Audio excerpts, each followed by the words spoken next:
A mí todavía no. Me aparece como grabando, pero ahora sí. Ahora sí.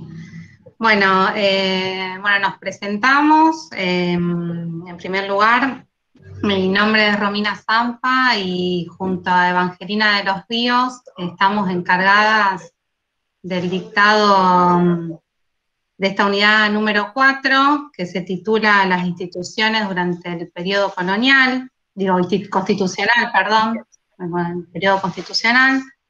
Y los temas que comprenden esta unidad abarcan la segunda mitad del siglo XIX y las primeras décadas del siglo XX. Para la comprensión de esta etapa de la historia institucional de la provincia de Santa Fe, vamos a recuperar algunos de los ejes o de las claves que ya plantearon nuestras compañeras en las clases anteriores. En primer lugar, en lo que refiere al devenir de las relaciones entre la configuración del territorio provincial, las importantes transformaciones que se van a dar en estas décadas, y también las características que en relación a estos dos ejes van a adquirir las instituciones, especialmente, la institución policial. Y también vamos a intentar seguir reflexionando y pensando acerca de cómo los sentidos de los conceptos, de las palabras, de las instituciones, se van constituyendo históricamente. Por eso nos pareció adecuado organizar la clase en dos instancias. La primera de estas partes va a atender a los años que van entre 1852 y 1880 aproximadamente, donde vamos a ver que, se va a intentar afianzar un proceso de esta diferenciación de funciones públicas, que también habían mencionado nuestras compañeras en la clase anterior, pero con matices, con dificultades. Vamos a ver las complejidades que significa intentar esta diferenciación de funciones. Y después, en una segunda instancia,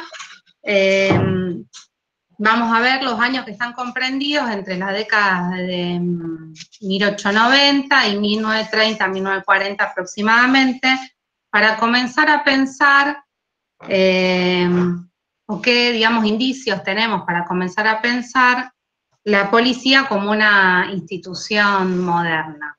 Así que, ahora le voy a dar la palabra a mi compañera para que dé inicio a la primera parte de la clase. Bueno, como señalaba Romina, de alguna manera los tres ejes que van a ordenar esta exposición tiene que ver con pensar primero, y nos centraremos allí, en cómo se fue organizando este territorio provincial. En una segunda etapa hablaremos de las instituciones y me centraré puntualmente en esta configuración político-administrativa. Y por último, voy a trabajar en estos años 50-80 puntualmente sobre la conformación de la institución policial, ¿sí?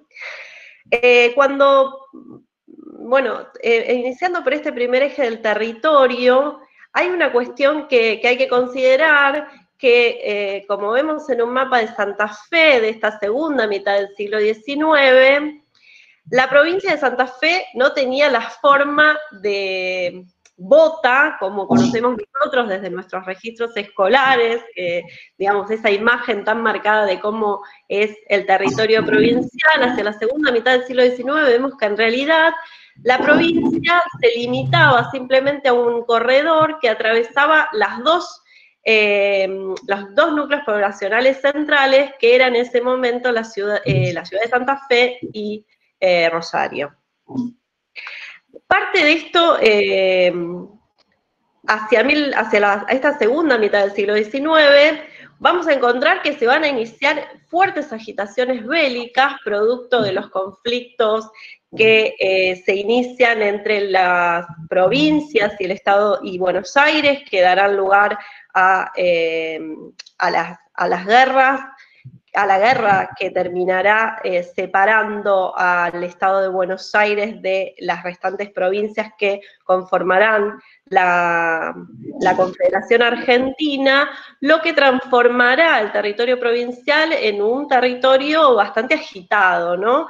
Donde justamente aparece una cuestión que en los discursos oficiales se vuelve moneda corriente, que es la presencia indígena y este concepto que se transmite desde el Estado, desde la administración provincial, con el concepto de alejar a los indios. Las investigaciones sobre Santa Fe, aunque son escasas, van brindando un panorama de la situación del territorio provincial en esta segunda mitad del siglo XIX, que, como vemos, van señalando la fuerte expansión del territorio.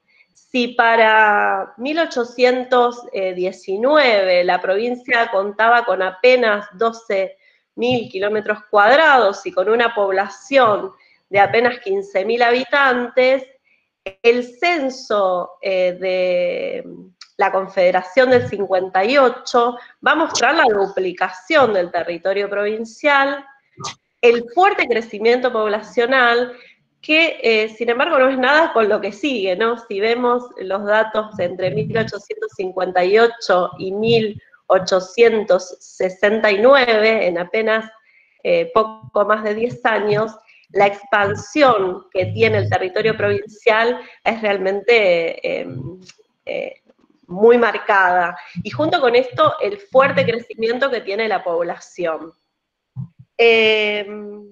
Claro, hay una cuestión que hay que tener presente, que es que una cosa es lo que las autoridades reclaman como parte de su jurisdicción y otra es el control efectivo que tienen del territorio. Este es un mapa de Santa Fe de 1887, que va marcando las líneas, ¿no? Cada una de estas líneas que aparecen allí, es cómo va expandiéndose el territorio a lo largo de esta segunda mitad del siglo XIX. La otra cuestión a la hora de pensar el territorio tiene que ver con cuáles serán los límites de la provincia. Si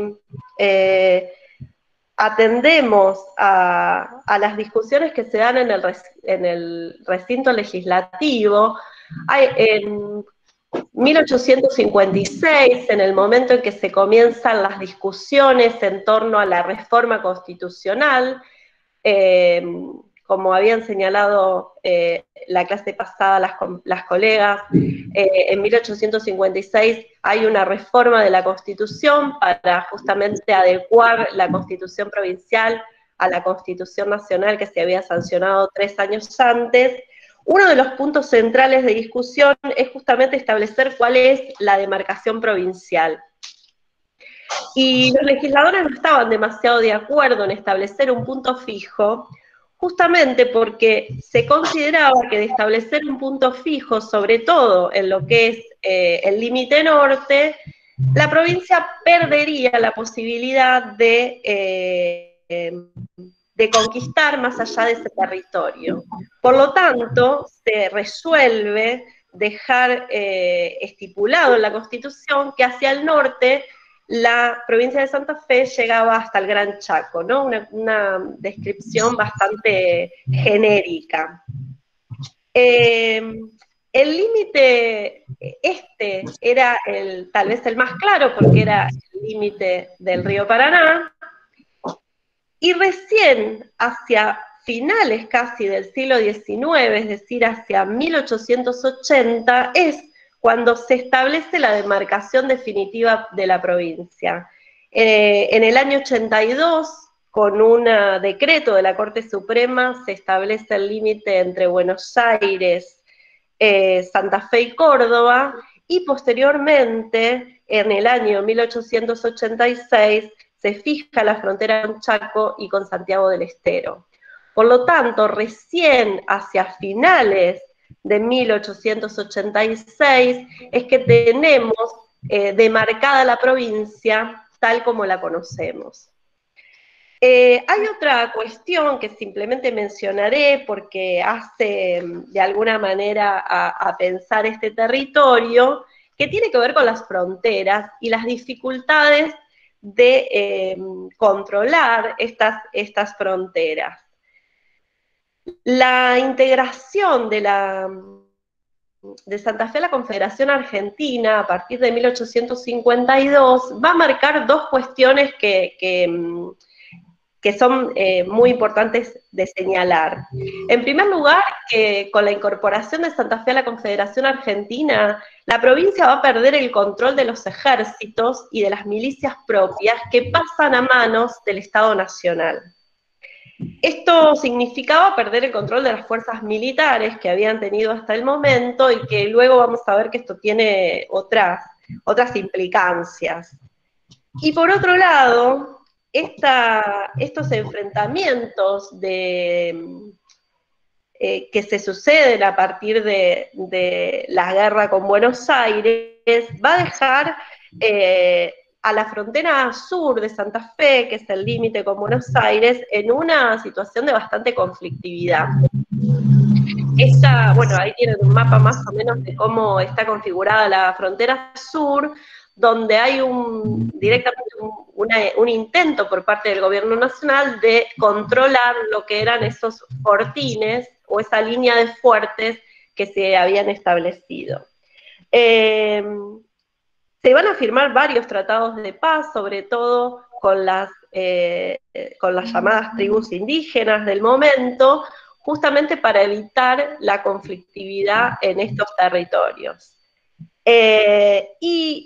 Por otro lado, el gobierno nacional designará a un comandante general de fronteras para la frontera norte y para frenar, digamos, los avances de las poblaciones indígenas hacia el norte de Santa Fe. Esto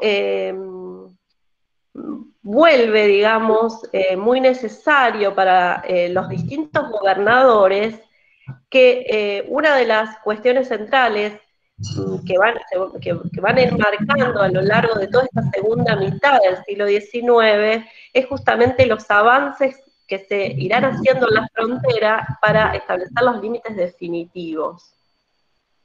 Sin embargo, yo solo les voy a mencionar algo para hacer gráfica con esto. Si bien los avances en las fronteras serán bastante marcados y como vemos en el mapa, no en este no, sino en el mapa anterior, no importa, Romy, es solo de referencia. En el mapa de Carrasco, si bien estos avances, tal como se van marcando, o como lo van marcando los diferentes gobernadores, muestran una fuerte extensión del territorio, el control de ese territorio no terminaba de ser definitivo. Hay un viajero que se llama Pablo Mantegazza que cuenta para 1863 lo siguiente, dice: hace algunos años pregunté a Cuyen, excelentísimo gobernador de la provincia, dónde empezaba el desierto, y me contestó, sonriendo, a 2 leguas del norte de la capital, pues hacía pocos meses los indios habían dado asalto a esa distancia y matado a unos desgraciados carboneros que estaban juntando leña. Este control del territorio será una de las cuestiones más discutidas, no solo al interior del registro de los recintos legislativos, sino también desde las administraciones provinciales que buscarán justamente medios a través de los cuales controlar y tomar el control de una fuerte expansión territorial que finalmente no estaba haciendo más que eso, solo el avance de la frontera y dejar libre todo un conjunto de tierras. Y allí aparecerá algo que es interesante de ver, que es justamente los proyectos de creación de colonias. Los proyectos de colonización tenían como objetivo ocupar una gran parte de los territorios, estos territorios que se habían ido incorporando a a la jurisdicción provincial y que van a tener diferentes formas, desde colonias agrícolas, cuyas colonias más tradicionales seguramente conocen, Esperanza, San Carlos, que son las primeras colonias agrícolas que se establecen en la provincia, a las colonias militares que se irán estableciendo sobre todo en el norte provincial. Si vemos el proceso de colonización es muy marcado, entre 1856 solo existía una colonia, y cuando llegamos a 1882 ya hay en la provincia de Santa Fe 85 colonias, con una enorme masa poblacional, ¿no? Bueno, este fenómeno de las colonias es una de las formas a través de las cuales se buscaba controlar todo este territorio provincial y ir dándole forma, digamos. Pensemos que esto irá dándole forma también a la provincia. Bien, ahora, ¿cómo se organizaba, cómo se estructuraba esta provincia para esto, hacia esta segunda mitad del 19? La provincia de Santa Fe estaba estructurada esencialmente en 4 departamentos. Desde 1819, el estatuto provisional, que es el Estatuto de López, había comenzado a marcar esta configuración administrativa, estableciendo un departamento cabecera, que era el departamento de la capital, y transformando a los antiguos pagos, el pago de los Arroyos, el de Coronda y el pago de Rincón, en los departamentos de campaña. Esta configuración territorial, creo que es el mapa anterior, Romy. ¿Mapa? No, sí, es un mapa. No, es el mapa de los departamentos. No lo encuentro. Bueno, no te preocupes, es el mapa de los departamentos. Sí, ya sé a cuál te referís, pero ¿por qué no lo encuentro? Bueno, no pasa nada. Solo marcar entonces que había, estos 4 departamentos que tenían un núcleo urbano central, el departamento de la capital, cuya núcleo central era Santa Fe, el departamento Rosario, cuya cabeza será Rosario, San Jerónimo con cabecera en Coronda, y finalmente Rincón con esta cabecera en San José. San José, cuya ciudad central era Rincón. Esta organización departamental va a abarcar prácticamente hasta finales del siglo XIX, recién en 1886 vamos a tener una creación de nuevos departamentos. Los 4 departamentos tradicionales se transformarán en 9, y para los años 90,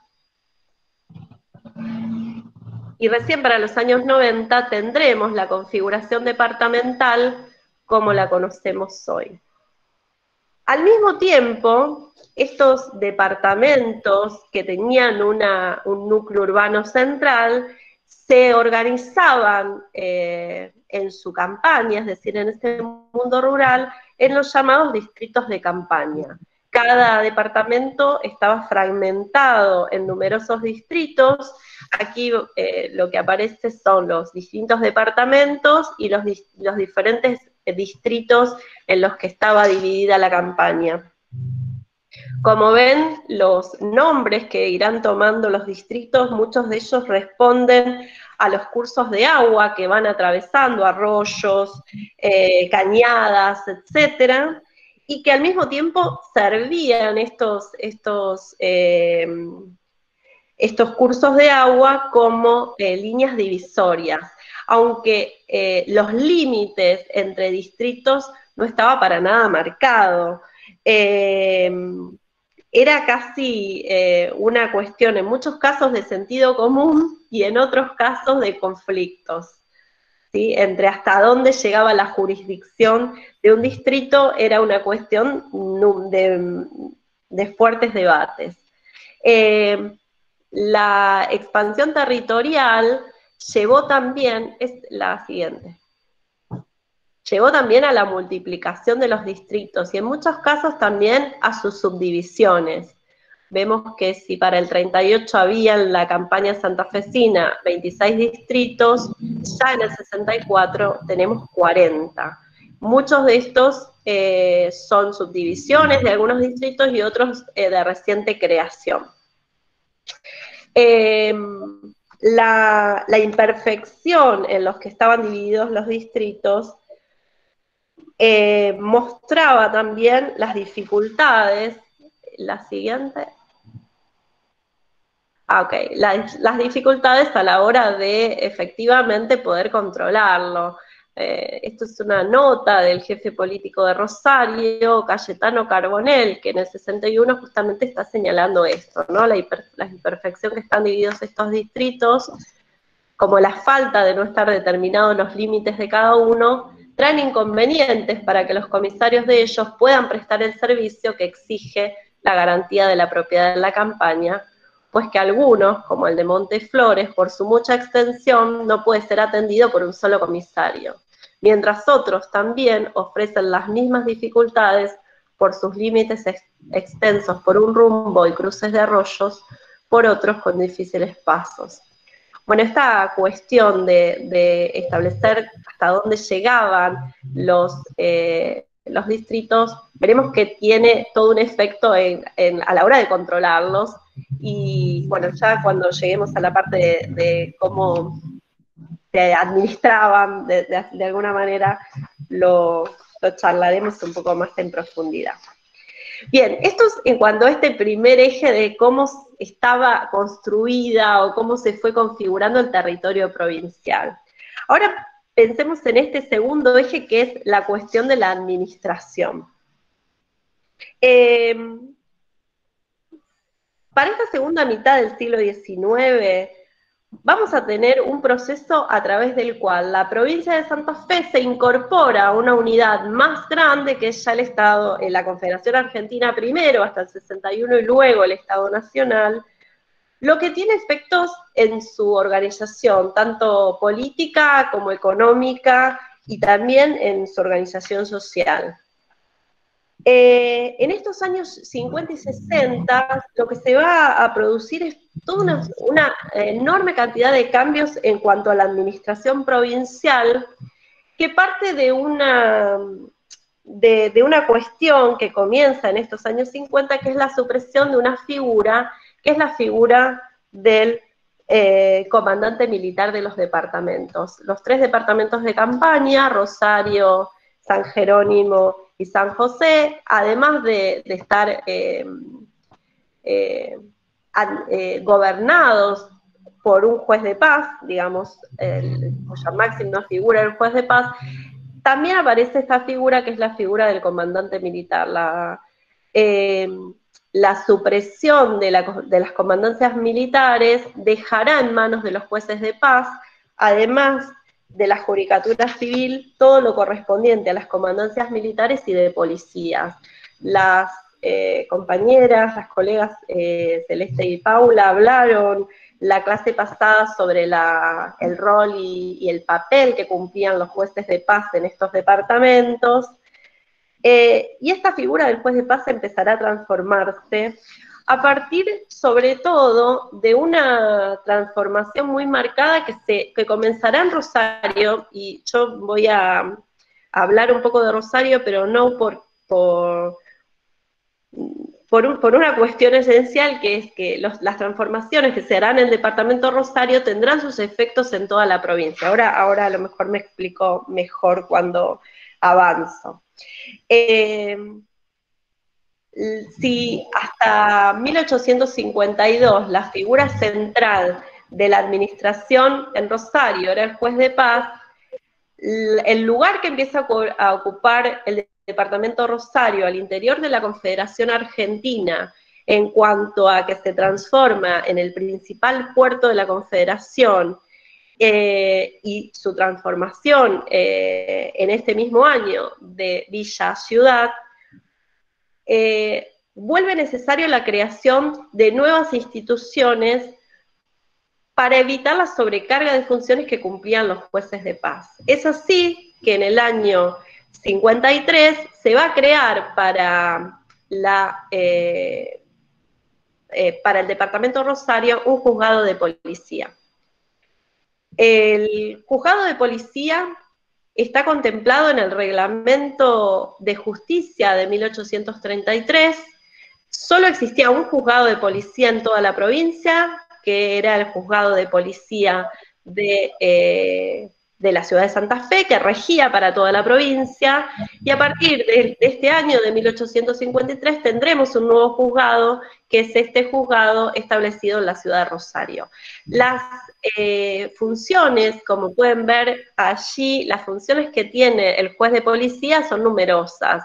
Van desde sancionar penas, aprender reos, cuidar las cárceles, revisar pesos y medidas, vigilar carretas, animales y otras cuestiones vinculadas con, por ejemplo, el aseo de las calles, garantizar el uso del alumbrado público, etc.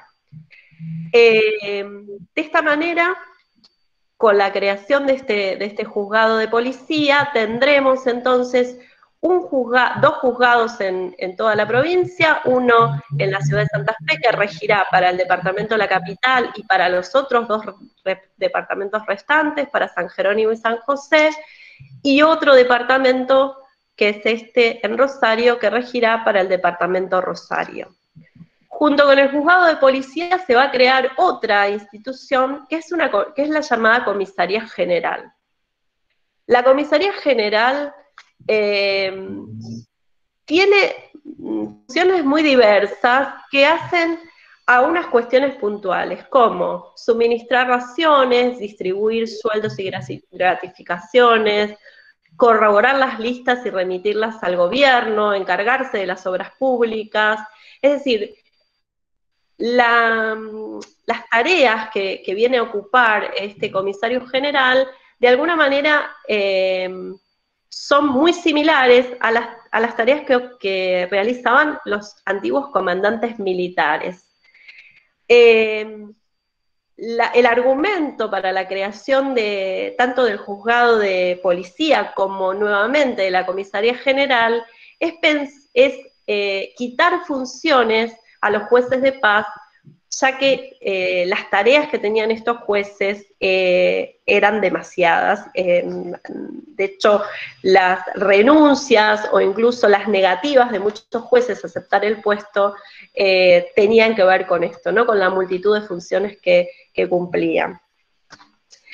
En este contexto digamos, de modificar el armazón político e institucional, es que se va a instituir para Rosario una nueva forma de organización, que es la jefatura política. Si hasta el momento la figura central del departamento era el juez de paz, a partir de la creación de la jefatura política en el año 54, será el jefe político la nueva cabeza del departamento. Un jefe político que ahí tiene todo el conjunto de funciones que tenía, desde mantener el orden, proteger personas y propiedades, reprimir y castigar afrentas a la religión, la moral, imponer penas correccionales, atender, y esto es una cuestión esencial, atender a la desobediencia o a las faltas de respeto a la autoridad. Digamos, pasará a ser este jefe político la cabeza central del departamento, tanto en ciudad como en campaña, y esta figura del jefe político se creará primero en Rosario en el 54, luego se creará otra jefatura casi 10 años después, que es la jefatura que rige para la capital y para San José, y finalmente en el año 66 se creará una nueva jefatura que será en el departamento de San Jerónimo. Digamos, esta figura o esta institución que es la jefatura política es interesante de ver en dos cuestiones. El mismo decreto de establecimiento de la jefatura marcará también para Rosario la institución de dos grandes núcleos administrativos que modificarán el esquema de la administración provincial. Junto con la jefatura política se va a establecer para Rosario también la justicia de primera instancia y también la jefatura de policía, ¿sí? El decreto de establecimiento de creación de la jefatura política es el que crea también para Rosario la jefatura de policía. Sobre la creación de los tribunales de primera instancia,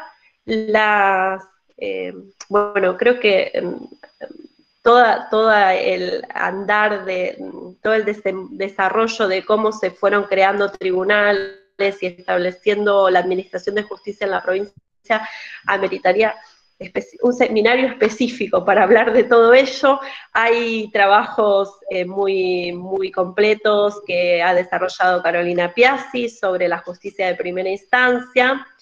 Por lo tanto, yo me limitaré, sobre todo porque quiero centrarme en pensar la creación de la jefatura de policía, me limitaré a señalar dos cuestiones. La creación de los tribunales de primera instancia van a significar que hasta 1860 el diseño judicial de la provincia se va a organizar en dos grandes circunscripciones. La circunscripción 1, que estaba radicada en Santa Fe y que incluía, además del departamento de la capital, el departamento de San José y el de San Jerónimo, y la circunscripción de Rosario, que abarcaba todo el territorio sur.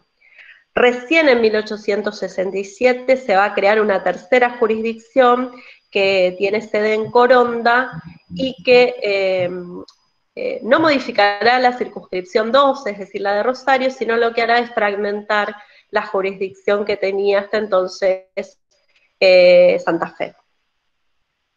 Bien, antes de hablar y de ingresar al tercer eje, que es el de la policía, cabe mencionar en este despliegue de instituciones que hay una cuestión que también aparece hacia 1858, que es la aparición de las municipalidades.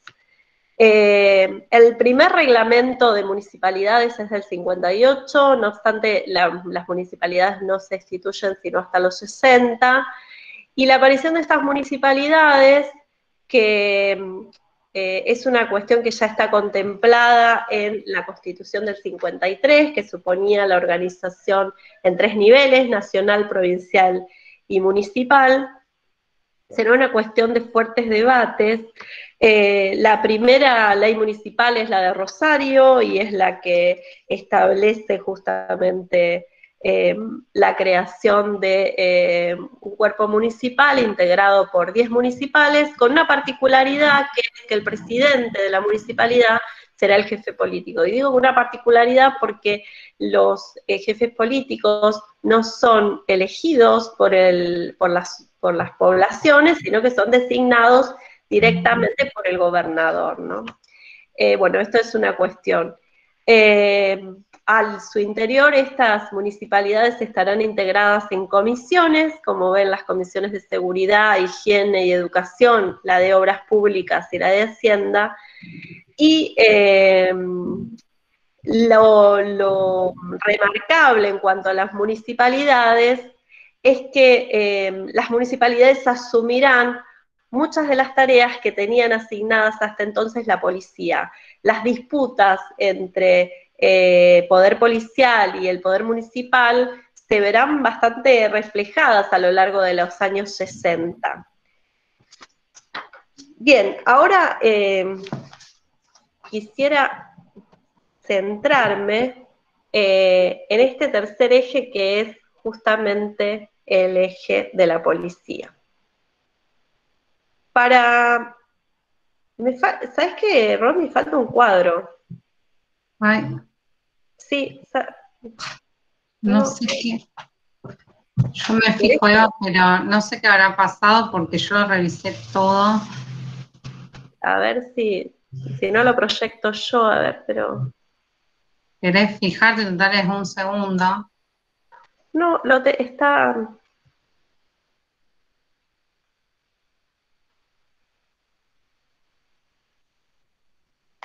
Sí, ahí está. ¿Lo querés hacer vos? Eh, ¿O lo dejamos ahí? es que lo necesito ver. Listo, listo. A ver si puedo proyectarlo.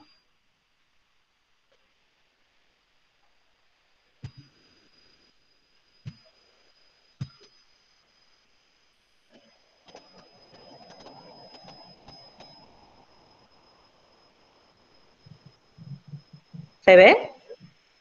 Sí, ahí está perfecto, Eva. Ah, ok.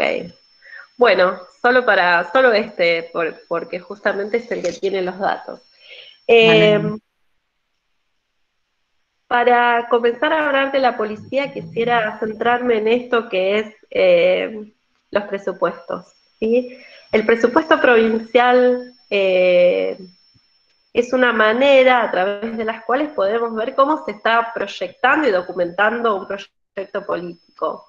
Si pensamos en los presupuestos de la provincia de Santa Fe entre el año 56 y el 73, podemos ver que lo destinado al departamento de policía, más o menos en promedio, era un 25%. Si bien parecería que no es demasiado, lo que se destinaba a la policía era el rubro más alto del presupuesto, a excepción de algo que es el pago de la deuda, ¿sí? Si ven en estos años, por ejemplo, donde apenas el presupuesto de policía llega al 14%, eran los años en que se contemplaba la deuda y por ende casi que deformaba todo el resto del presupuesto. Las partidas policiales incluían, entre otras cosas, el sueldo de los oficiales, el rancho, en la mayoría de los casos se contemplaba además partidas de rancho para oficiales, soldados, también el rancho de los presos, algunos, aunque menores, gastos de oficina y los gastos en armamentos y en uniformes. No obstante, el grueso del presupuesto era para sueldos. Esto, este lugar tan central que tiene la policía en el interior de los presupuestos va de la mano de una cuestión que señalé al inicio, y que es que la policía era la única fuerza de coerción que tenía la provincia de Santa Fe a partir de la nacionalización de los ejércitos, ¿no? Por lo tanto, en comparación con otros rubros, es en donde, además, donde más crece el presupuesto provincial es en los gastos de policía. Ahora, hay una cuestión que creo que debe considerarse, que es que una cosa es lo que se establece en los presupuestos y otra muy diferente es lo que efectivamente se gasta. Lo que tienen aquí es un cuadro breve donde muestra, bueno, esto es lo que estaba presupuestado para el departamento de policía, y aquí al lado lo que tienen es cuánto efectivamente se gastó, cuánto se invirtió. Como ven, hubo años, por ejemplo, en el año 58, que de 45.000 pesos que estaban presupuestados, apenas se libraron 12.000. Esto representa puntualmente que si pensamos que en el presupuesto lo que está detallado es el número de oficiales que debían cobrar un sueldo, esta no inversión significaba que había todo un conjunto de oficiales de policía, soldados, partidas, etcétera, que no recibían ni vestuarios, ni ranchos, ni en muchos casos sueldos.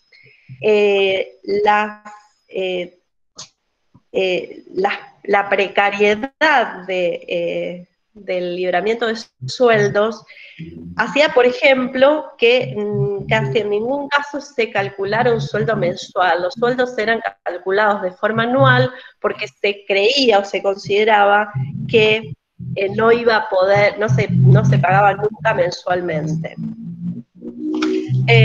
Por lo tanto, la lluvia de reclamos, pedidos, cartas que elevaban los diferentes oficiales de policía a las autoridades eran incesantes.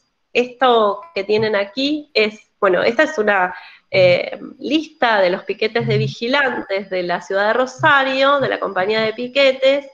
Aquí tienen, bueno, quiénes eran, cómo estaba integrado este piquete, lo que tenían que cobrar, y aquí al lado el sueldo por 5 meses, porque hacía 5 meses que se les adeudaba el sueldo y no se les podía pagar. Entonces la lista contemplaba estos atrasos en sueldos. Para las autoridades provinciales, frente a estos reclamos, su argumento era que no podía satisfacer los sueldos de todos los empleados de la provincia porque no tenía fondos para hacerlo. La falta de sueldos va acompañado de lo otro, que es que aparece también en los documentos, que es justamente prácticas que empiezan a ejercer muchos oficiales para intentar subsistir. Las prácticas del soborno, la necesidad de continuamente recurrir a prestamistas locales para poder mantenerse mensualmente era una de las cuestiones que más aparecían. No solo las quejas eran por la falta de sueldos, sino también por las raciones. Los jefes de policía reclamaban continuamente que las raciones que se enviaban para las partidas nunca eran suficientes, y aún junto con esto aparecían otras cuestiones como la falta de armamentos o no tener los uniformes adecuados. Hay cartas muy interesantes o notas muy interesantes que elevan los jefes de policía, en los que argumentan que a los oficiales les da vergüenza salir a patrullar porque no están correctamente vestidos, van con harapos, etcétera. A la gente se les burla, aparecen cartas de ese estilo. Bien, los presupuestos no solo muestran el lugar que ocupaba, no solo refleja numéricamente cuánto se destinaba a la policía, sino también cómo estaba cointegrada estos cuerpos policiales. Vemos que en una mirada sobre estos presupuestos entre el año 56 y el 73, vemos también el crecimiento, ¿sí?, que tiene el Departamento de Policía. Si para 1856 el Departamento de Policía se componía de unos 136 oficiales, entre oficiales, etcétera, soldados, etcétera, ya para el año 73 tenemos unos 500 policías en la provincia. Y esto es representativo también porque, como ven,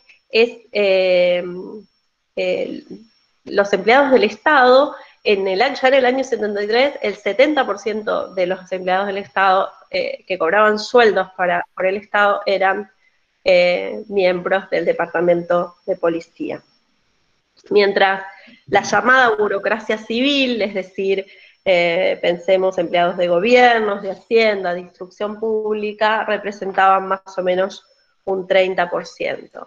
Pese a ello, pese a el alto número de funcionarios o de empleados del Departamento de Policía, los jefes de policía no se cansaban de afirmar que las partidas nunca eran suficientes, que la extensión del territorio, que además el crecimiento poblacional impedía poder llevar un servicio con regularidad tanto en la campaña como en la ciudad, más en los territorios de campaña, donde la extensión que comienzan a tener estos distritos complica a la hora de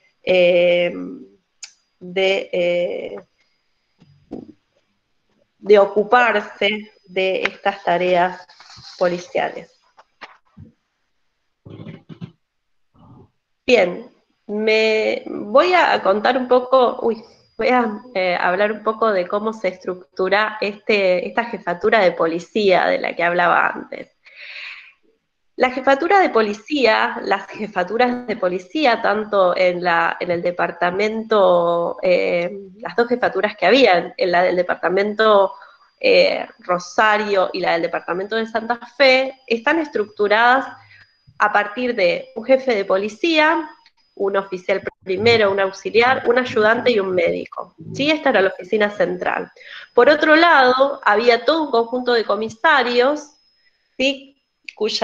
Que estaban sobre todo en los núcleos urbanos, en la ciudad, y los comisarios generales de campaña, los comisarios de distrito y las partidas celadoras son las que se encargan de controlar el mundo rural. Para el servicio de ciudad y campaña, las jefaturas también tenían un piquete de vigilantes. Bien, ¿cuál era la tarea que tenía que desempeñar el jefe de policía? Bueno, la jefatura de policía o el jefe de policía tenía todo un conjunto de tareas que iban desde controlar el alumbrado público, en muchas ocasiones administrar justicia, mantener cementerios, apagar incendios, levantar censos. Había una cuestión que aparece muy marcada en los diferentes comisarios, que es la cuestión de recaudar impuestos. Además del cobro de los impuestos, como por ejemplo el cobro de la contribución directa o de las patentes, el jefe de policía era también el encargado de controlar, o era el responsable de la caja de policía, que era una caja chica en la cual, por ejemplo, se ingresaban los montos de las multas. Las funciones que tenían estos jefes de policía se irán delimitando casi en el hacer. Es bastante habitual que al nombrar un jefe de policía, algo que hacía directamente el jefe, se hacía directamente a partir de un pedido de la jefatura política, al nombrar un jefe de policía, este solicitara algunas indicaciones de cuáles eran sus tareas. Hay que considerar que no había prácticamente reglamentos sobre el funcionamiento desde las diferentes instituciones, lo que, bueno, después referiré a algunas cuestiones sobre las reglamentarias, ¿no? Algunas cuestiones de los reglamentos. Estos jefes de policía escribían a las autoridades pidiendo que se les indicara, bueno, cuáles iban a ser sus funciones. En 1855, un jefe de policía recién designado, Eugenio Ruiz, escribe a quien era entonces jefe político de Rosario, en los que le pide que le aclare cuál es la tarea que tiene que hacer, la tarea que le corresponde como policía, ¿no? Y Oroño le contesta esto, le dice que la policía, en términos de su comisión, puede, cuantas veces lo juzgue necesario, hacer bajar hombres armados al bajo, al solo objeto de mantener el orden, perseguir a los criminales, evitar escándalos e infracciones de los reglamentos vigentes. Bajo su vigilancia están todos los ciudadanos del departamento, lo mismo que todos los funcionarios públicos, desde lo más alto hasta el más bajo. Ningún puede excusar el cumplimiento de los decretos policiales apoyándose en la posición que ocupe. El jefe político mismo del departamento no está exento, ni puede estarlo, de la observancia de estas disposiciones destinadas a regular la conducta de los ciudadanos. En este concepto debe usted proceder sin vacilar, teniendo por delante las prescripciones establecidas que deben ser la pauta de su conducta. Pocas de estas referencias a cómo debía actuar la policía son referencias locales, es decir, son lineamientos que los jefes políticos irán bajando justamente frente a la falta de una reglamentación específica. Junto con, bueno, además del jefe de policía dependían estos comisarios. Los comisarios de tablada eran los comisarios encargados del traslado de ganados, eran quienes registraban justamente las marcas de los ganados. El comisario de órdenes era el comisario que se encargaba de todo lo que tenía que ver con la mecánica administrativa, desde registrar disposiciones, enviar órdenes a la jefatura, hacer las circulares, hacer lo que se llamaban los órdenes del día. Por otro lado, aparecían estos que se llamaban comisarios de sección, que los comisarios de sección estaban establecidos en las ciudades o en los núcleos urbanos, tanto en las ciudades como en las villas, ya que las ciudades además estaban divididas en cuarteles o en secciones, ¿sí? Cada ciudad, la ciudad de Rosario, por ejemplo, estaba dividida al inicio en 4 secciones, luego serán 6, y al frente de cada una de esas secciones habrá un comisario. Las tareas de estos comisarios eran múltiples, porque no solo se encargaban del control de, digamos, policial, o lo más estrictamente que nosotros podríamos entender como más estrictamente policial, sino se encargaban de cosas como recaudar los impuestos, que era una de las tareas de estos comisarios. Hay una cuestión que creo que merece mencionarse. Junto cada una de las secciones en las que se dividía la ciudad, además del comisario, estaba el juez de paz. Y los roces y los enfrentamientos entre los jueces de paz y los comisarios de sección serán moneda corriente, porque gran parte de esto tiene que ver con las dificultades de establecer límites concretos en torno a cuál era la tarea que debían desempeñar cada uno, ¿sí? Bueno, de esto de la cuestión reglamentaria será una de las cuestiones que aparezcan de forma más clara. Los piquetes de vigilantes empiezan a funcionar hacia 1854 y serán los que se encarguen de dar servicio de policía y de cárcel, es decir, serán el brazo armado, el brazo ejecutor de la policía, y su composición será bastante variada. Yo creo que había aquí. Están estructurados, como ven, en capitanes, comandantes, tenientes, alférez, sargentos, trompas, cabos y soldados. Su composición será muy relativa, es de acuerdo a la cantidad de empleados que designe el presupuesto provincial, los que se puedan nombrar año a año. En todos los casos, siempre el número escasea, y escasea sobre todo porque las funciones que van a cumplir estos piquetes de vigilantes no solo tienen que ver con el control de la población o con tareas que son específicamente policiales, sino también que se ocupan de otras cosas. Hay todo un conjunto de vigilantes, de soldados, que también están asignados, por ejemplo, a tareas administrativas como llevar las órdenes del juez de primera instancia, llevar listas al receptor de Hacienda, es decir, tareas que son propiamente administrativas y que a falta de otros funcionarios, desde las oficinas de receptoría, tribunales de primera instancia o incluso juzgados de paz, se solicita a la policía el envío de estos vigilantes para cumplir con estas tareas. Por lo cual, generalmente los jefes de policía e incluso los capitanes de los cuerpos de vigilantes se quejarán muchísimo por la falta de oficiales a la hora, por ejemplo, de controlar un territorio. La otra cuestión sobre la tropa tiene que ver con cómo se elegían o cómo se designaban estos vigilantes. En general, cualquiera de estos oficiales que componían estos piquetes. Si bien no hay ningún reglamento que establezca cómo debía llevarse adelante la elección, había algunas cuestiones que aparecen, por ejemplo, de ser una persona de considerable moral, aparece el concepto de la buena conducta. Hay que considerar que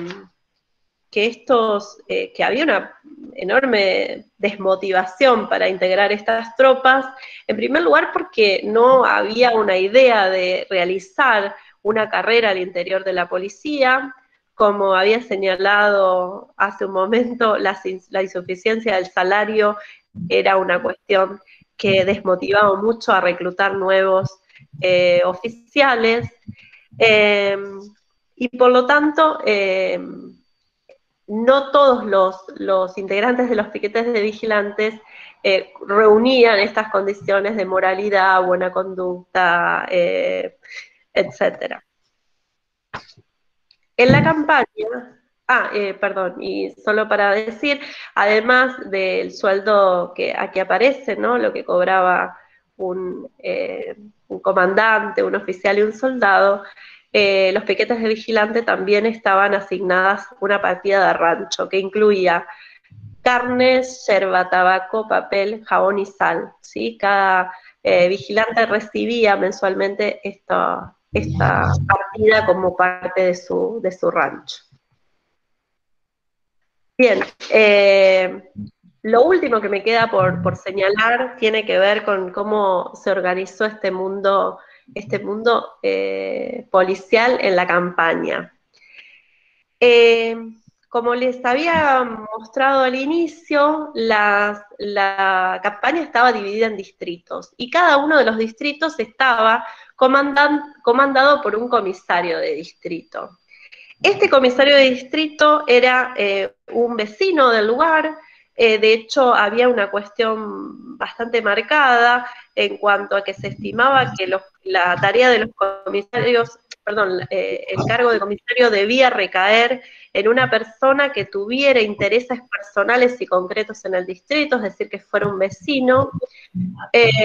Se esperaba que fuera una persona que tuviera ciertos recursos porque, a diferencia de los demás integrantes del departamento de policía, el comisario de distrito no recibía sueldo por su trabajo. Era un cargo sin sueldo.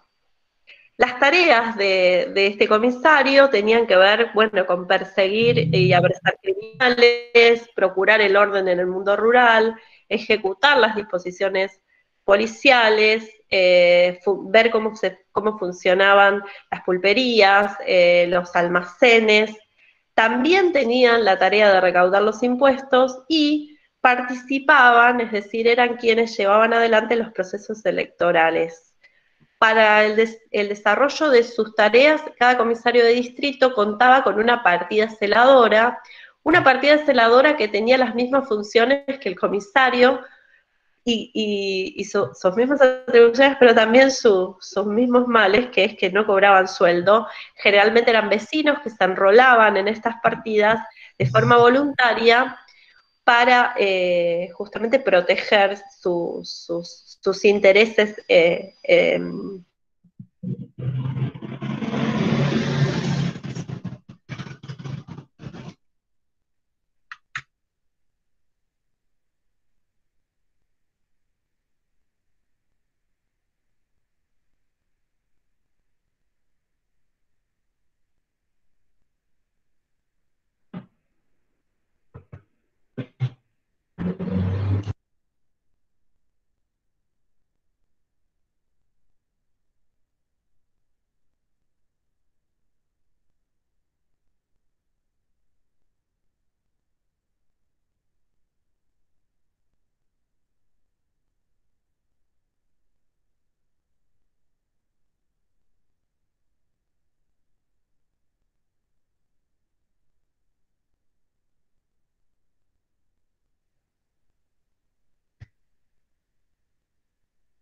A ver, vamos a ver, no sé si les está pasando que perdimos la conexión de Evangelina.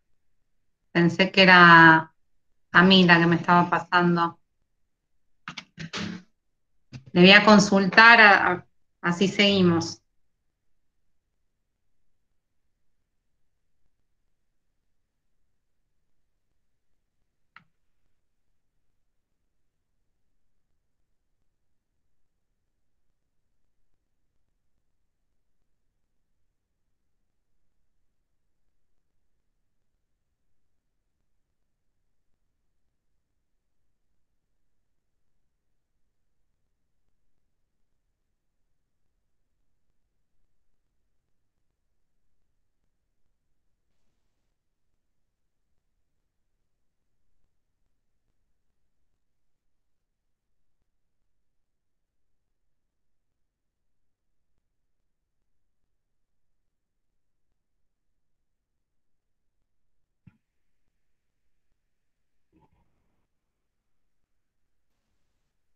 Ahí me estaba diciendo Evangelina que tiene problemas con la compu. Vamos a esperar un minutito a ver si puede seguir y si no, continúo yo. A ver qué me dice.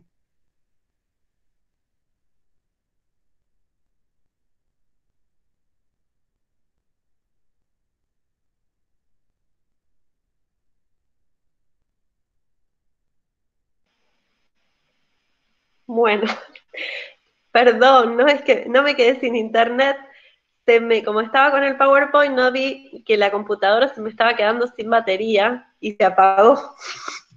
Perdón, mil disculpas. Está bien, Eva, no hay problema.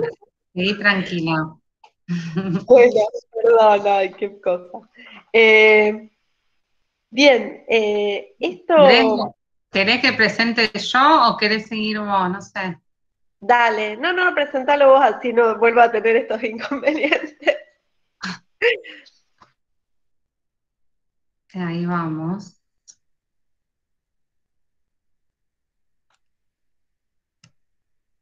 Ahora voy ahí donde estabas.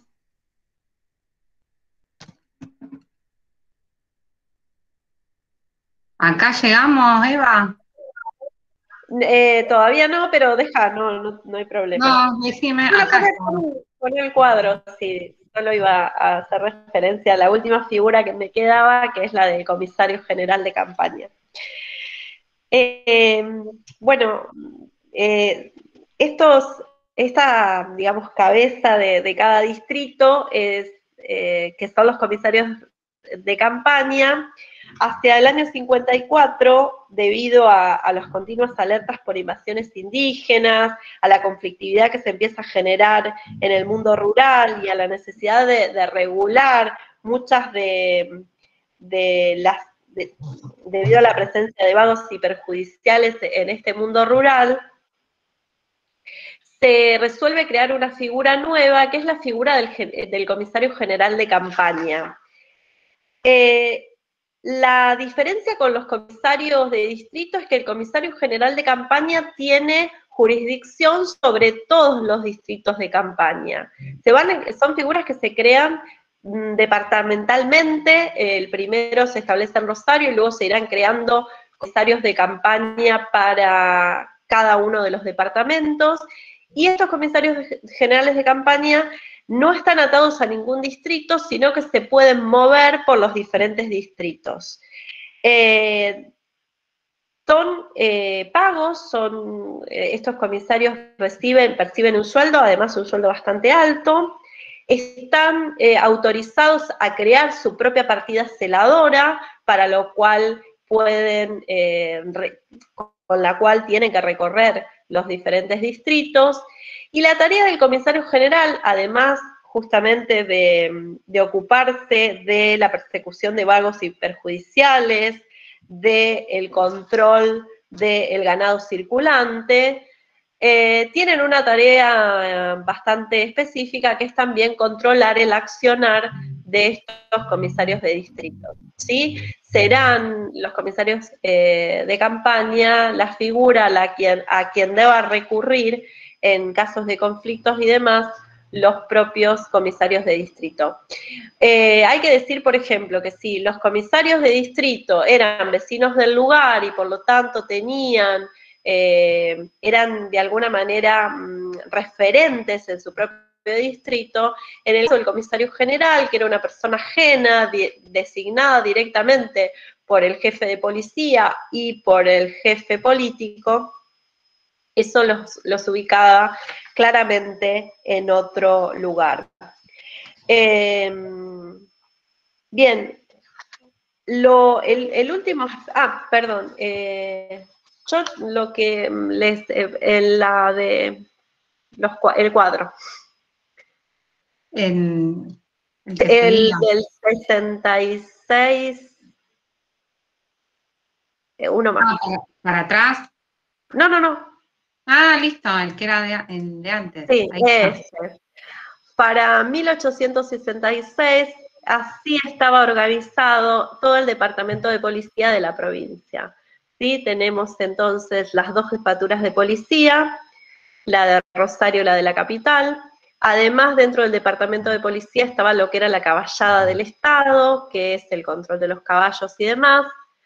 Aparece también, porque todavía no había una jefatura de policía, un comisario general de campaña en San Jerónimo con 4 comisarios de distrito, que en este caso los comisarios generales de campaña no responden a las jefaturas de policía, sino al juez de paz del departamento San Jerónimo, como su máxima autoridad.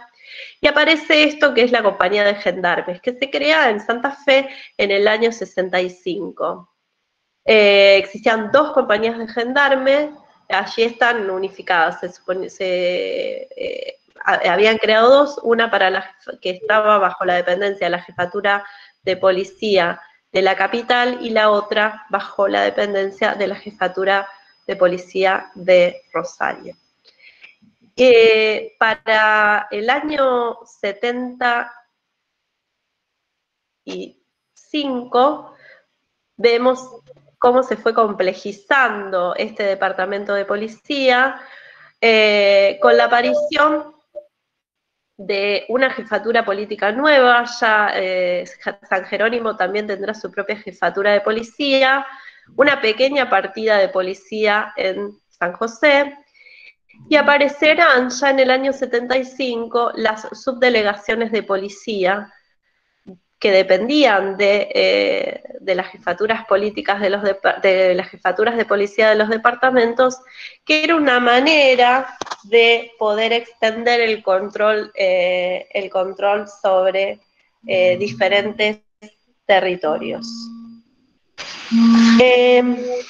La última cuestión que voy a ser bastante breve para señalar tiene que ver con la cuestión reglamentaria.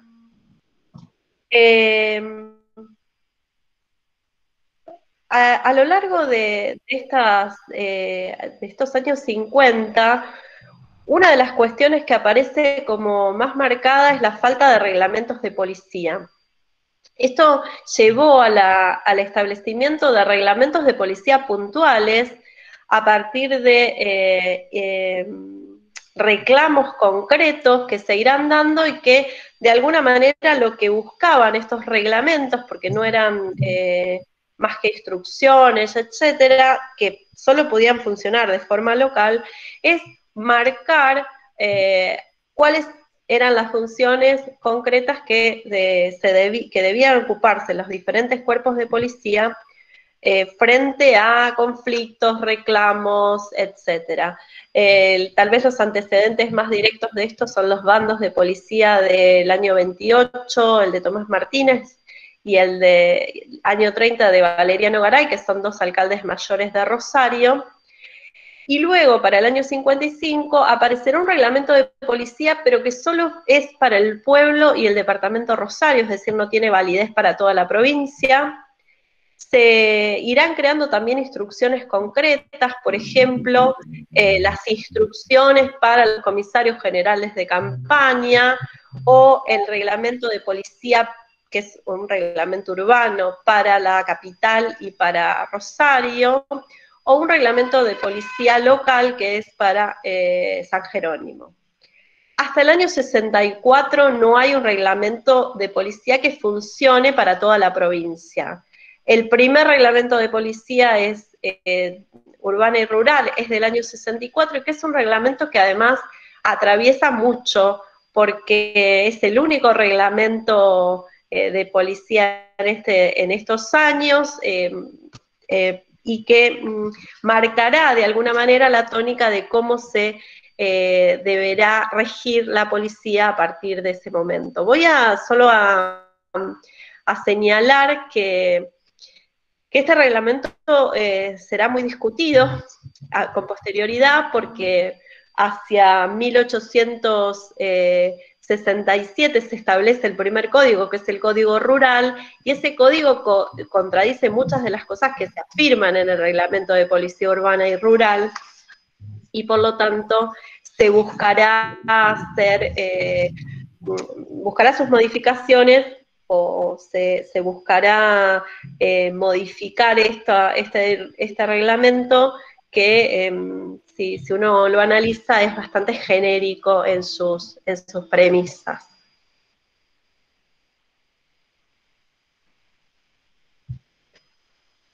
Ya estamos, digo yo entonces, buenísimo.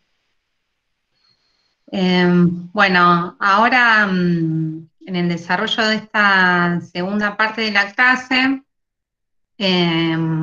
voy a retomar algunas cuestiones de las que planteó Evangelina con respecto a la reglamentación y a esta disparidad de las reglamentaciones según los departamentos y bueno, y otras cuestiones en relación a la composición de la fuerza. Pero primero, me parecía importante señalar que ya para las últimas décadas del siglo XX, del siglo XIX, perdón, y las primeras décadas del siglo XX, se consolidan algunos de los rasgos de que ya venían dándose en esta segunda mitad del siglo XIX, que nos permiten definir un proceso de modernización de la provincia de Santa Fe. Algunos de los más importantes para señalar son la expansión económica vinculada a un modelo de desarrollo agroexportador, la llegada masiva de inmigrantes y la concentración de la población en ciudades, en las ciudades de Santa Fe y de Rosario. Los datos de los censos nacionales que están en el gráfico confirman precisamente el crecimiento demográfico, digamos, sin antecedente que se va a dar en estas décadas, gracias precisamente al impacto del fenómeno inmigratorio y a cómo también las actividades agropecuarias van a transformar principalmente el centro y el sur provincial. Y entonces lo que vamos, digamos, a ver es no solamente el crecimiento de la población, sino un cambio en la composición de la población con altos porcentajes de la población extranjera y un proceso de renovación urbana que cambia la fisonomía de las ciudades de Santa Fe y Rosario. Además, digamos, junto a este crecimiento poblacional, este cambio en las características de la composición de la población, también se va a dar va a predominar una importante conflictividad social que va a originar también significativos debates en torno a la criminalidad, a las condiciones de asentamiento en las ciudades, a la higiene urbana y sobre moralidad. Entonces, esta expansión territorial que mencionaba Evangelina, que se alcanza hacia finales de la década del 80, y la consecuente definición de los límites de la provincia, también sumado a la densidad poblacional y la demanda que va a generar un dominio efectivo sobre estas áreas, van a exigir una reformulación de la división departamental, en base a la ya existente. Y en el año 1890, el territorio santafesino se divide en 18 departamentos, y la última división va a ser en 1907 con la creación del departamento 9 de julio. Ahí en el mapa que pueden ver en este momento, lo que me parecía interesante era destacar que lo que está señalado en color verde son las colonias, cómo se da en parte un proceso de ocupación del territorio a través de las colonias, que está centralizado especialmente en el centro y el oeste santafesino, en menor medida en el sur, y la diferencia con el norte santafesino, que va a estar más vinculado a la ocupación territorial, al sostenimiento de determinadas líneas de fortines, ¿no? Esto en cuanto a la diversidad del territorio santafesino, a las distintas características de los modos de ocupación, me parecía importante tenerlo en cuenta para pensar también cómo se van constituyendo las instituciones en general y la policía en particular. Y tener en cuenta las complejidades y las dificultades que implicaban garantizar el orden y la seguridad en grandes extensiones de territorio, algunos, digamos, en poblados alejados de los centros de poder político, o también otro tipo de dificultades que van a tener estos crecientes niveles de conflictividad social en centros urbanos como Rosario. A medida que se va incorporando el territorio, como decía recién, se van haciendo nuevas divisiones departamentales y se asignan funcionarios replicando más o menos los modelos que ya, digamos, se venían implementando para los departamentos más antiguos, con la designación de los jefes políticos y comisarios y ese conjunto de funcionarios.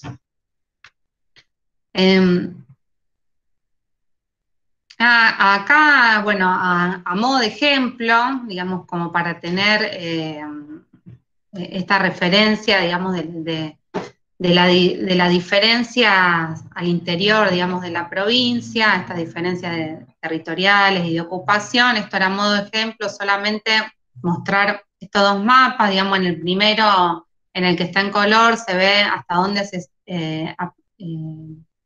estaba la línea de Fortines en 1867, que se ve que, digamos, que es mucho todavía lo que falta por incorporar, lo que después va a ser territorio de la provincia de Santa Fe, en un momento en el que ya, como había dicho Angelina, digamos, la cuestión de los comandantes militares y las defensas fronterizas estaban delegadas en esa nueva organización política e institucional que es el Estado Nacional, y a la cual estaba integrada la provincia de Santa Fe, y que es a partir de 1870 cuando se unifican las fronteras del norte santafesino con las de Santiago del Estero y Córdoba, que se va a dar en muy poco tiempo esa expansión territorial y ocupación también más sostenida, hasta alcanzar los límites actuales de la provincia. Y también es un ejemplo de cómo, digamos, el norte provincial va a estar involucrado, digamos, en estas sucesivas divisiones departamentales, cómo se van a sostener las líneas de Fortines que, digamos, dependían para estas décadas de los recursos que destinaba el Estado Nacional, y que también, digamos, va a sostenerse esta línea de Fortines con diferentes regimientos de caballería dependientes, digamos, de un ejército nacional que también está en construcción. digamos, como, digamos, parte del control de este territorio. Entonces, para estas últimas décadas, ya para 1890 y en realidad más precisamente para las primeras décadas del siglo XX, algunos autores señalan que se puede pensar, digamos, el nacimiento de la policía como una institución moderna. Es decir, que adquiere nuevos rasgos que la permiten definirla como tal, y hay que pensarlo más bien como el inicio de un camino, ¿no? Como los primeros pasos que se van a dar y no como un proceso consolidado en estas décadas. Sino que más bien, digamos, se van a dar una serie de medidas que sientan las bases para esta conformación de la policía como una institución moderna. Es decir, como una institución que sea, digamos, que esté encargada a través de un cuerpo especializado de mantener el orden público, prevenir el delito y sostener también la seguridad de la vida y de los bienes de las personas. Entonces, algunos de, digamos, ¿cuáles podríamos pensar que son las condiciones para definir a la policía como una institución moderna? Entre ellas, una estructura de mando de alcance provincial, la delimitación de tareas, una tropa disciplinada y aparte con una formación específica y con un personal asalariado. Todas, digamos, condiciones que, como bien marcaba Angelina, eran todavía muy difíciles de pensar para la segunda mitad del siglo XIX. Entonces, digamos, sobre una serie de dificultades o problemas que pensaban que diagnosticaban actores de la época, se van a plantear una serie de reformas o de medidas para producir cambios en la práctica y en las reglamentaciones que nos pueden ayudar y empezar a definir a la policía como una institución moderna.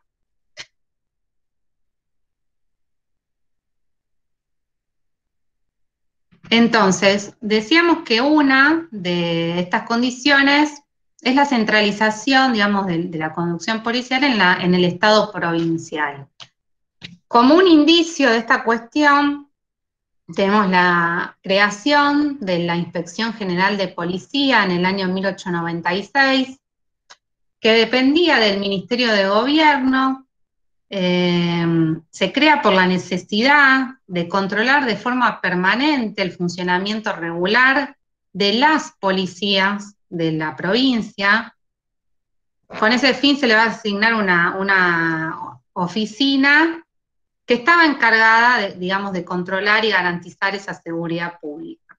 Está a cargo de un inspector general y entre sus obligaciones tenía la de realizar inspecciones generales a cada policía departamental, tenía que controlar el personal, el cumplimiento de sus deberes, y también controlar el estado del armamento, los uniformes, el racionamiento de la tropa y el forraje de sus caballos. Después, otro de los rasgos que habíamos mencionado es la delimitación precisa de sus funciones. Como detalló mi compañera, la función policial incluía una variedad de funciones que tenían que ver con no solo con la seguridad, sino con la asistencia social, había funciones municipales, tareas sanitarias. Entonces, transferir, digamos, o delegar en otras agencias estatales algunas de las tareas que cumplía, digamos, la policía, significaba también que esas otras agencias estatales puedan hacerse cargo de lo que hasta ese momento se ocupaba la policía. Por lo cual, también tenemos que tener en cuenta que es un proceso más general de construcción de agencias estatales. Es una construcción más amplia en el cual se inscribe este cambio o estos cambios que se intentan implementar. Se pensaba entonces dar respuesta para atender el desorden general de la ciudad, es decir, el aumento de delitos entre una población que era cada día más numerosa, esto que marcaba al inicio, el crecimiento de las ciudades y también el cambio en su composición social y la fisonomía de la ciudad.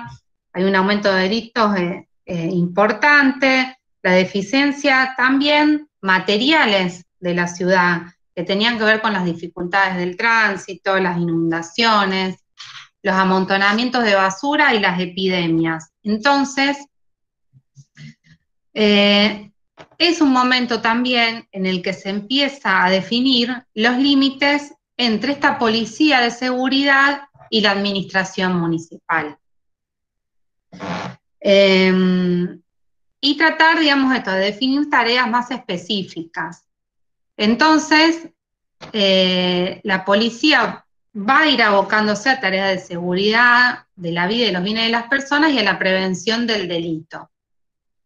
Y la municipalidad va a ir recortando sus funciones en lo que tenía que ver con el ordenamiento urbano y edilicio, las obras públicas, la limpieza, el mantenimiento de caminos, el alumbrado.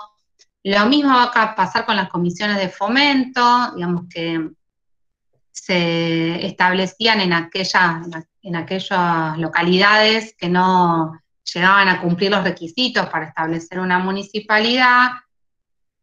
Y después también hay una serie de cuestiones que a partir de la Constitución Provincial de 1890 y que también van a definir las modificaciones de las leyes orgánicas de la municipalidad, que quedan en manos del Estado provincial, como el registro de propiedades, el registro civil, los juzgados de paz, la instrucción pública. Entonces, lo que habría que, señalar, remarcar, es que la policía pueda empezar a asumir tareas más específicas que tengan que ver precisamente con la seguridad y la seguridad de los habitantes de una ciudad y la prevención del delito, tiene que ver con que hay otras agencias, otras áreas del Estado que van a asumir lo que la policía hacía hasta ese momento. Bueno, como también señalaba Evangelina hace un momento, la única reglamentación de alcance provincial que había hasta el momento es el Reglamento de Policía Urbana y Rural, que señalaba una serie de funciones que son las que se van a dividir entre estas agencias estatales en estas décadas. En 1888 hay un proyecto de Código de Policía que cuestiona mucho de los fundamentos del Reglamento de Policía Urbana y Rural, pero que no llega a sancionarse y a implementarse. En 1910 se dicta un reglamento interno para la policía de la capital. En 1923 sucede lo mismo, se dicta un reglamento interno para la policía del departamento Rosario. Y recién en 1945 se dicta un reglamento de policía que contemplaba distintas funciones, establecía la jerarquía de los funcionarios y dividía en 4 secciones al servicio policial: la administrativa, la de investigación, de seguridad y judicial.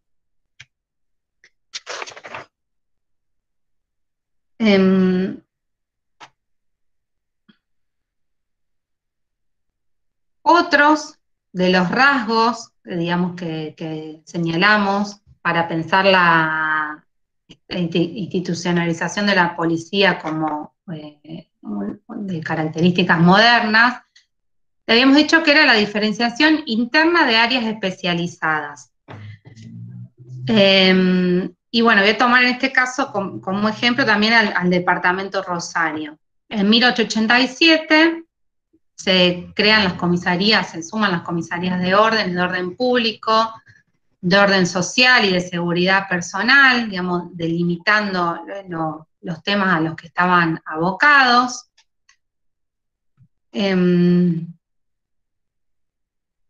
Y se crea en el año 1888 la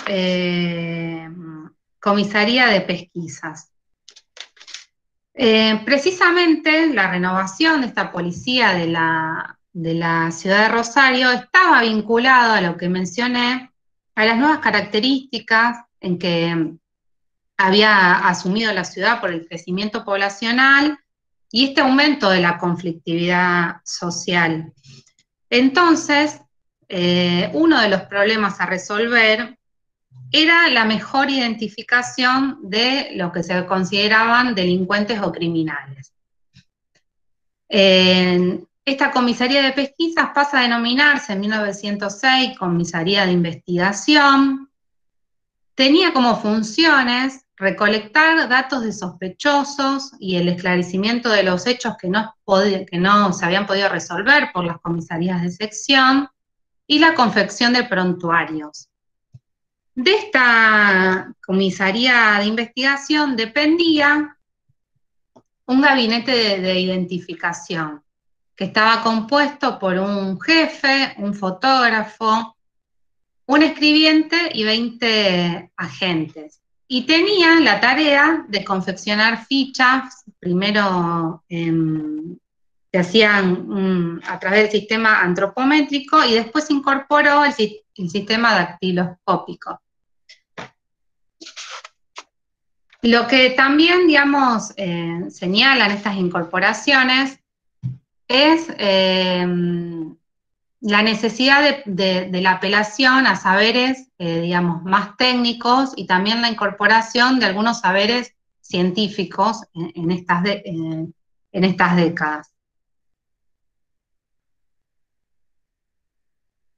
Y después, el último rasgo que había mencionado es lo que tiene que ver con el proceso de profesionalización, las medidas que van a intentar implementarse para este proceso de profesionalización de los agentes. La composición hasta el momento, hacia fines del siglo XIX principalmente, la composición del plantel policial estaba caracterizada por una notable heterogeneidad étnica y cultural, por este ingreso de inmigrantes y también por el desplazamiento de población de las provincias vecinas a las ciudades de Rosario y Santa Fe. También es importante señalar que en estas décadas el componente también, uno de los componentes más importantes del plantel policial fue el de los antiguos soldados del ejército. Por la desmovilización de hombres que habían participado en lo que había sido la Guerra del Paraguay o las movilizaciones militares para reprimir los levantamientos de caudillos federales, o también las campañas de expansión territorial en Patagonia y Chaco. Por lo cual la mayoría eran antiguos soldados y tenían esa experiencia como única formación. Otras de las dificultades con las que se enfrentaba este proceso de profesionalización era la forma de ingreso y la permanencia en la fuerza, ya que el ingreso, digamos, a las tareas policiales era considerado una vía más de acceso al mercado de trabajo, que se alternaba con otras ofertas laborales como las de peón o jornalero, en tareas vinculadas a la producción agropecuaria y que eran de demanda estacional. Entonces se constituían, digamos, como una vía de inserción, digamos, social y laboral que podían alternar unas actividades con otras. Y otra de las cuestiones que también se va a intentar modificar es la promoción interna, que se mantuvo por una diversidad de canales que tenían, digamos, que no se realizaban con la mediación de un concurso, sino que más bien dependían de la elección que hacían los comisarios, de los hombres más antiguos o aquellos que se habían destacado en alguna acción en particular. Por todas, digamos, estas condiciones, se van a plantear algunas modificaciones.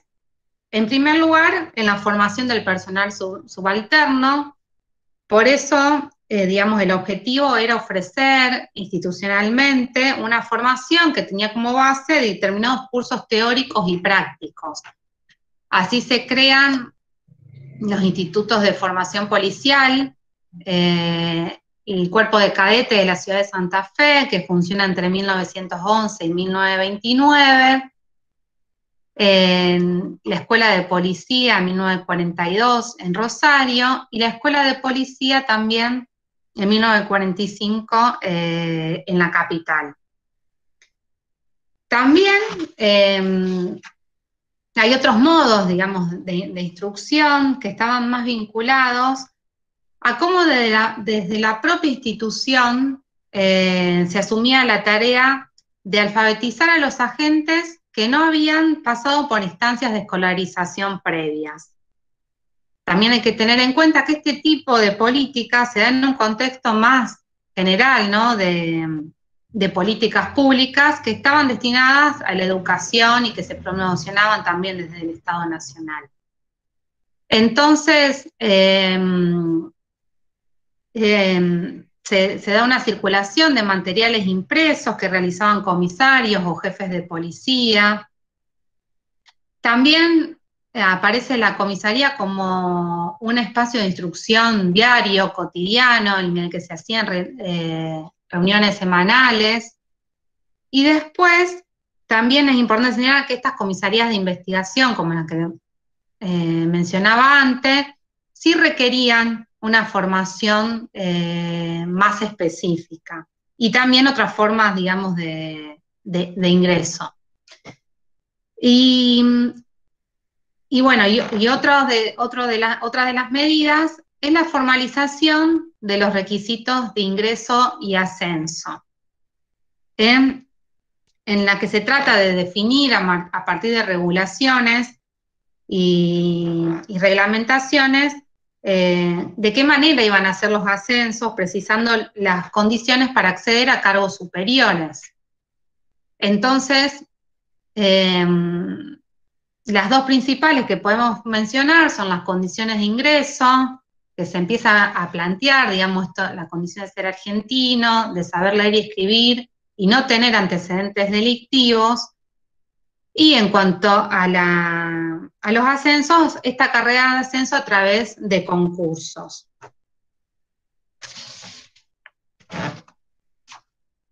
A ver si me quedaba algo pendiente.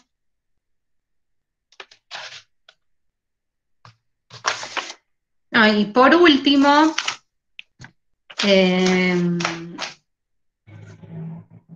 así dejamos los últimos minutos finales de la clase, a ver si necesitan o quieren consultarnos algo en particular.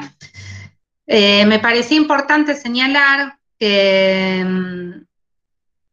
lo que había dicho en un comienzo de mi exposición, de pensar este proceso de modernización policial en el que se va a insistir en la profesionalización de los agentes, en la formalización de los requisitos de ingreso y ascenso, en establecer, digamos, reglamentaciones ya de alcance provincial, como los primeros pasos, las primeras medidas para lograr una fuerza policial disciplinada y de dimensión provincial, pero que va a ser algo, vuelvo a insistir, un proceso largo, y que se va a alcanzar, como vamos a poder ir viendo, en las décadas siguientes del siglo XX.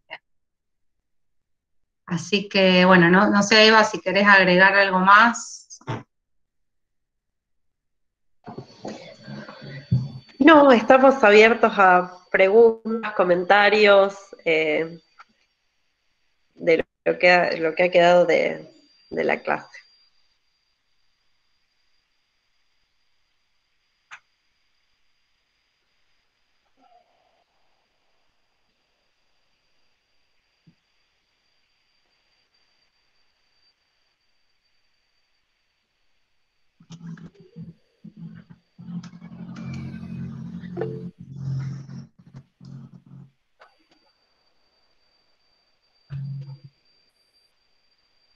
Creo que, Romy, los hemos abrumado con muchísima información.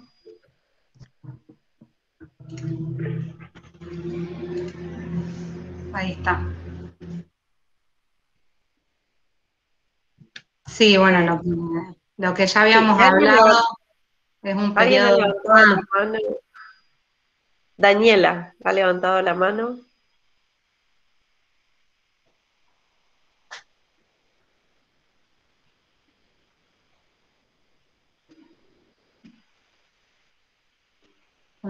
A ver.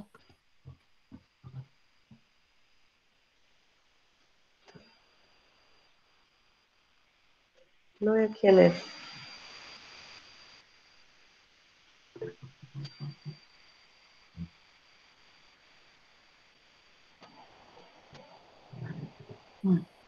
No, gracias a ustedes por la atención.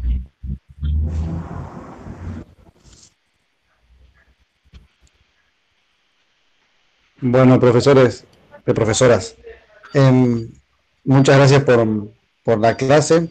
Yo creo que es porque es tanta información en un tiempo tan corto que quizás nos cuesta un poco procesarla.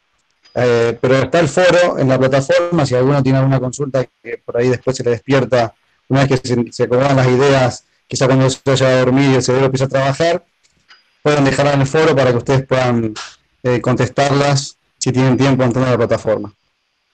Claro. Sí, sí, seguro. Para nosotras también es, digamos, un gran esfuerzo de síntesis en un periodo muy largo y de muchas transformaciones. Así que es lógico, digamos, necesitar un tiempo para poder repensar. Si a ustedes les parece, yo dejo de grabar y ya pueden saludar para ir retirándose.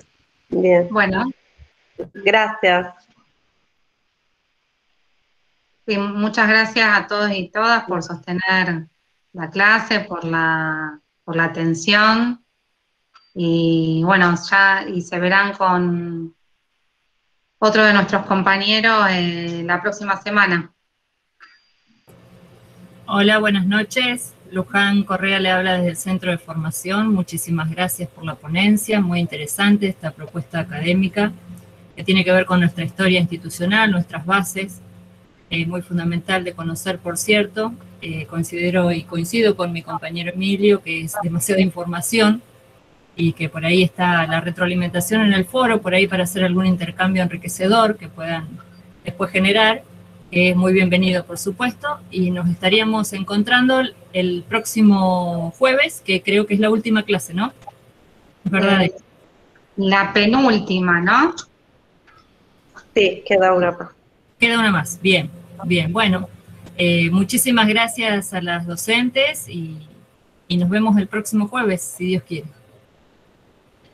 Bien.